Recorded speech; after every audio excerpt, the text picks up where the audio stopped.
قصة آية. نحن نقص عليك لقد كان في قصصهم عبرة لأولي قصص تعنى بسير الأنبياء والصالحين ومن جاء ذكرهم في القرآن الكريم. ذلك من أنباء. قصة آية إعداد وتقديم فضيلة الشيخ الدكتور محمد العريفي. بسم الله الرحمن الرحيم. الحمد لله رب العالمين، وأصلي وأسلم على أشرف الأنبياء والمرسلين نبينا محمد عليه وعلى آله أفضل الصلاة وأتم التسليم. أما بعد، أيها الإخوة والأخوات، أحمد الله تعالى الذي يسر هذا اللقاء معكم، وأسأل الله جل وعلا أن يجعلني وإياكم في هذا المجلس المبارك ممن تحفهم الملائكة وتغشاهم الرحمة ويذكرهم الله تعالى في من عنده. كما أنا سعيد والله أيها الإخوة والأخوات على إكرامكم لأخيكم الداعي لكم بالخير دوما، على إكرامكم لي باستماعكم إلى هذا البرنامج. أسأل الله لا يحرمكم الأجر والثواب، وأسأل الله تعالى إذ جعلنا نلتقي من خلال الصوت أن يجعلنا ممن يلتقون في جنات النعيم مع الأنبياء والصديقين والشهداء والصالحين، وحسن أولئك رفيقا. نقف اليوم أيها الإخوة والأخوات مع قصة آية. هذه الآيات ذكرها الله تعالى في سورة يستحب قراءتها في كل جمعة، ألا وهي سورة الكهف. ذكر الله تعالى قصة أصحاب الكهف. فما قصة هؤلاء الفتية الذين آمنوا بربهم وزادهم ربهم هدى؟ لماذا ذهبوا إلى الكهف؟ ما الذي حصل لهم؟ هل كان لهم موقف مع ملكهم الأول أو ملكهم الثاني؟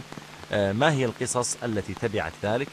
كل هذا لعلنا إن شاء الله أن نقف عليه بشيء من التفصيل فيما يتعلق بقصتهم في هذه الآيات التي معنا. يقول الله سبحانه وتعالى وهو يذكر أصحاب الكهف، قال جل جلاله: أم حسبت أن أصحاب الكهف والرقيم كانوا من آياتنا عجبا إذ أوى الفتية إلى الكهف فقالوا ربنا آتنا من لدنك رحمة وهيئ لنا من أمرنا رشدا فضربنا على آذانهم في الكهف سنين عددا ثم بعثناهم لنعلم أي الحزبين أحصى لما لبثوا أمدا نحن نقص عليك نبأهم بالحق إنهم فتية آمنوا بربهم وزدناهم هدى وربطنا على قلوبهم إذ قاموا فقالوا ربنا رب السماوات والأرض لن ندعو من دونه إلها لقد قلنا إذا شططا. هؤلاء 7 من الفتية كما ذكر ابن عباس رضي الله تعالى عنهما، وقيل إنهم أقل من ذلك أو قيل أكثر من ذلك، ربك أعلم بعدتهم. هؤلاء كانوا فتية صالحين، وكان هناك ملك في عصرهم، ملك كافر يضيق عليهم يحاربهم في دينهم، لا يستطيعون أن يقيموا صلاة ولا يستطيعون أن يتعبدوا لربهم جل جلاله. لما رأوا ذلك التفت بعضهم إلى بعض وأرادوا أن يسافروا من هذه القرية إلى قرية أخرى، وتبعهم كلب لهم كان يرعى لهم غنمهم. مضوا فأصابهم التعب الشديد فدخلوا إلى كهف، إلى غار في جبل. دخلوا إلى هذا الغار أو إلى هذا الكهف لأجل أن يرتاحوا فيه قليلا. أراد الله تعالى أن يجعلهم آية. لما اعتزلوا قومهم وما يعبدون من دون الله أووا إلى هذا الكهف، فصار حالهم في هذا الكهف كما وصفهم الله سبحانه وتعالى. قال جل جلاله: وترى الشمس إذا طلعت تزاور عن كهفهم ذات اليمين وإذا غربت تقرضهم ذات الشمال وهم في فجوة منه ذلك من آيات الله من يهدي الله فهو المهتد ومن يضلل فلن تجد له وليا مرشدا. يقول الله سبحانه وتعالى: جعلنا الشمس لا تصيبهم مباشرة عليهم حتى ما تؤذي أجسادهم، ولم نجعل الشمس تذهب عنهم كثيرا، بل إنها تزاور عن كهفهم، تميل عن كهفهم، وإذا غربت تقرضهم ذات الشمال، تصيبهم الريح اليسيرة تأتيهم من الشمال، وهم في فجوة من هذا الكهف بحيث كل من مر بهذا الكهف لا يراهم ولا تحدثه نفسه بهم. وبين الله تعالى حالهم وأنهم يقلبهم ذات اليمين وذات الشمال، فقال جل جلاله وتحسبهم أيقاظا وهم رقود ونقلبهم ذات اليمين وذات الشمال حتى لا تفسد عليهم أجسادهم. جعل الله تعالى يقلبهم ذات اليمين وذات الشمال، وهذا من الإعجاز العلمي الطبي في القرآن الكريم. نعلم أيها الإخوة والأخوات الآن أن بعض من يصابون بشلل كامل في الجسم تجد أنه لا يستطيع أن يحرك أحيانا إلا رأسه، وربما لا يستطيع أن يحرك إلا عينيه، فتجد أن الطبيب يأمر بأنه لا يكون على حال واحد طوال الوقت.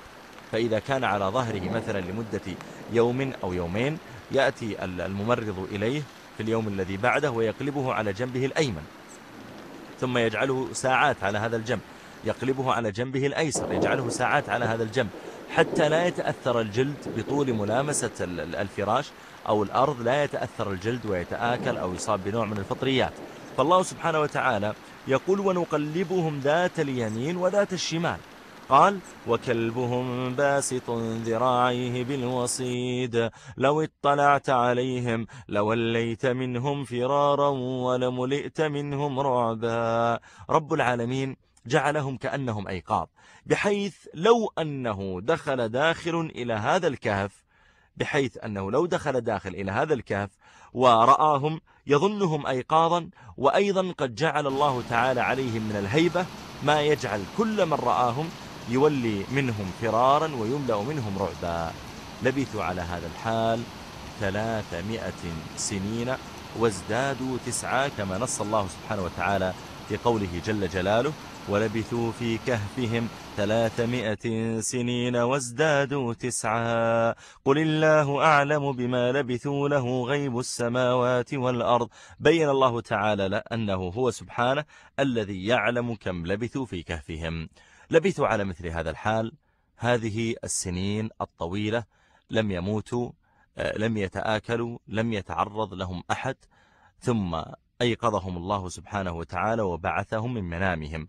قال جل جلاله وكذلك بعثناهم ليتساءلوا بينهم. جعل بعضهم ينظر إلى بعض. طبعا انتشر عند بعض الناس أنهم استيقظوا فإذا شعورهم طويلة وإذا أظفارهم طويلة، وجعل بعضهم ينظر إلى بعض ويسألون ما هذا. هذا كله باطل لا صحة له، وذلك لأن الله تعالى ذكر هنا فقال ليتساءلوا بينهم. قال قائل منهم كم لبثتم؟ قالوا يا جماعة نحن كنا نائمين، كم لبثنا نائمين؟ قالوا لبثنا يوما أو بعض يوم. قال واحد والله الظاهر كملنا يوم كامل ونحن نائمون. ثم قال الثاني أو بعض يوم. قالوا ربكم أعلم بما لبثتم. الله سبحانه وتعالى أعلم كم نمنا. لم يكن عندهم ساعات، وكانوا في كهف، وكانوا بعيدين عن الشمس، ولم ينتبهوا لما دخلوا ما هو الوقت ولما استيقظوا أيضا، فلم يكونوا يعرفون ذلك. لو كانت أظفارهم طويلة وشعورهم طويلة لعلموا أنهم لبثوا على الأقل سنة أو سنتين أو 3، لكنهم لم يعلموا بذلك. كانوا جائعين. قالوا ربكم أعلم بما لبثتم فابعثوا أحدكم بورقكم هذه إلى المدينة. الورق هي الفضة. ابعثوه إلى المدينة، لا يذهب الكل حتى ما يقبض عليكم أولئك الذين يقاتلونكم، أولئك الكفار، لا، يذهب واحد منكم لأجل أن لو تعرض له شيء لا يصيب الجميع. فابعثوا أحدكم بورقكم هذه إلى المدينة فلينظر أيها أزكى طعاما فليأتكم برزق منه وليتلطف ولا يشعرن بكم أحدا. يقول يتلطف يعني يحاول أن يكون لطيفا سريعا في ذهابه في مجيئه، متخفيا حتى لا يشعر بكم أحد من الناس. لماذا كانوا خائفين؟ لأنهم كانوا يتصورون أنهم لا يزالون يعيشون في تلك المدينة التي فيها الملك الكافر وفيها القوم الكافرون الذين قالوا عنهم هؤلاء قوم اتخذوا من دونه آلهة لولا يأتون عليهم بسلطان بين فمن أظلم ممن افترى على الله كذبا. كانوا خائفين من قومهم، فبينوا سبب هذا الخوف فقالوا إنهم إن يظهروا عليكم والله لو يجدوكم قومكم وهم يبحثون عنكم وأنتم قد اختبأتم عنهم في هذا الكهف، إنهم إن يظهروا عليكم يرجموكم، يعني يقتلوكم رجما بالحجارة، أو يعيدوكم في ملتهم ولن تفلحوا إذا أبدا. مضى هذا الشاب منهم وهم فتية كما قال الله تعالى إنهم فتية آمنوا بربهم. مضى هذا الشاب حتى وصل إلى المدينة بهذا الورق الذي قد مضى له أكثر من 300 سنة. أقبل بهذا الدرهم الذي بين يديه حتى ناوله أحد الباعة. ذاك البائع نظر إلى هذا الورق فإذا هو قديم جدا ولا يتصور أن يوجد الآن، وهذا من مملكة قد بادت وفنيت وجاء بعدها ممالك أكثر من 300 سنة.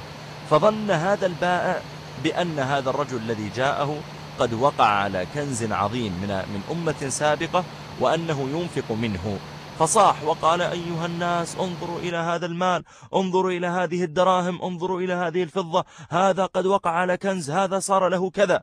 فقبضوا عليه، قالوا له: أين الكنز؟ قال: يا جماعة والله ما في كنز. قالوا: طيب من أنت أصلا؟ قال: أنتم الذي من أنتم؟ كيف تغيرت البلد؟ كيف تغيرت البيوت؟ أين دكان فلان؟ أين السوق الفلاني؟ أين الطريق الفلاني؟ فاستغربوا منه فأخذوه وذهبوا به إلى ملكهم، فإذا هو ملك مسلم، وإذا الناس هم على الإسلام، وإذا البلد أصلا ترك الشرك الذي كان عليه ومحاربة التوحيد، وإذا هم قوم من أهل الله تعالى ممن يتعبدون له ويخافونه ويراقبونه. فنظروا إليه قالوا له: أنت ممن؟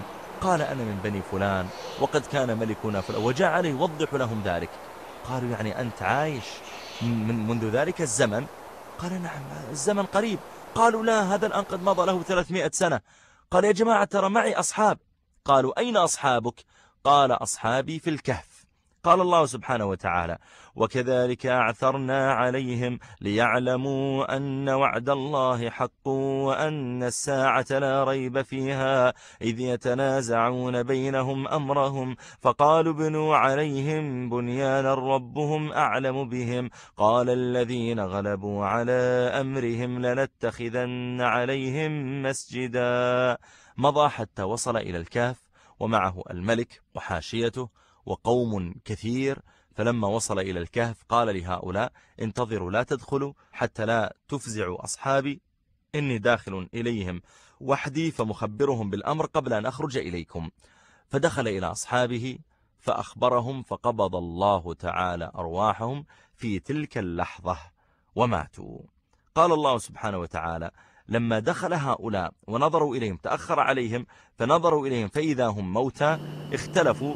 قال قائل منهم: ابنوا عليهم بنيانا، يعني الله ربكم أعلم بهم، ربهم أعلم بهم، تعالوا إلى هذا الكهف فسدوا فم الكهف ببنيان بحجارة وطين، خلاص يصبح كأنه ليس كهفا، كأنه صخرة من صخور الجبل، ويعتبر قبرا لهم، ربهم أعلم بهم. قال الذين غلبوا على أمرهم الكبار والوجهاء: لنتخذن عليهم مسجدا، لنضعن لنا مسجدا بجانب كهفهم هذا. وبلا شك أن بناء المساجد على القبور هو أمر محرم، والنبي صلى الله عليه وسلم قال: لعنة الله على اليهود والنصارى اتخذوا قبور أنبيائهم مساجد، يحذر مما صنعوا.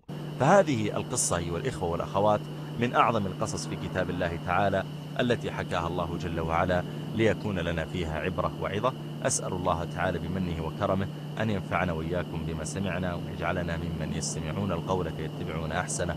هذا والله أعلم، وصلى الله وسلم وبارك على رسول الله، والسلام عليكم ورحمة الله وبركاته. كنتم مع قصة آية، إعداد وتقديم فضيلة الشيخ الدكتور محمد العريفي، تنفيذ المهندس أيمن رزق، إشراف الأستاذ عبد الإله الإبراهيم.